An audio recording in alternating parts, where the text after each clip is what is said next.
dalam persidangan kasus pembunuhan Nofriansah Yosua Huta Barat, terungkap fakta bahwa terdakwa Ferdy Sambo jarang tinggal serumah dengan istrinya, Putri Chandrawati. Selain itu, ajudan juga mengurus kebutuhan Sambo setiap hari seperti seragam dan lainnya. Keterangan itu disampaikan oleh mantan ajudan Ferdy Sambo, Azan Romer, saat menjadi saksi dalam sidang terdakwa kasus pembunuhan Yosua, Kuat Ma'ruf dan Bribka Riki Rizal Wibowo di Pengadilan Negeri Jakarta Selatan, Rabu 10 November 2022. Romer menjawab pertanyaan jaksa penuntut umum terkait lokasi tinggal mantan atasannya.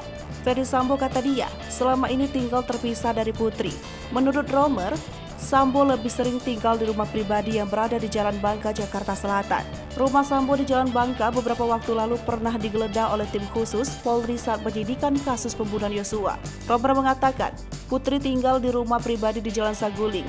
Rumah di Jalan Saguling dan di Jalan Bangka merupakan milik pribadi Ferdy Sambo dan Putri Chandrawati.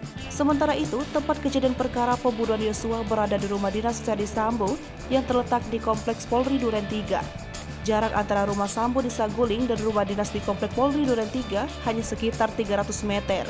Menurut Romer, Putri hanya sesekali datang ke rumah Sambo di Jalan Bangka pada acara tertentu. Menurutnya, Ferdy Sambo tidak setiap hari pulang ke rumah pribadi di Jalan Saguling yang ditinggali Putri Chandrawati. Jaksa kemudian mempertanyakan jika Putri tidak tinggal serumah, lantas siapa yang menyiapkan kebutuhan hingga seragam Sambo setiap hari. Perihal Sambo dan Putri tidak tinggal serumah juga sempat dipaparkan oleh Barada Richard Eliezer Budiang Lumiu atau Baradae yang juga menjadi salah satu terdakwa dalam perkara itu.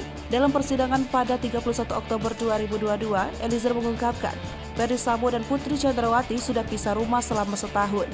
Eliezer menyebutkan Sambo dan Putri hanya bertemu saban akhir pekan. Dia menyampaikan hal itu menanggapi kesaksian Susi ART Ferdy Sambo dalam sidang.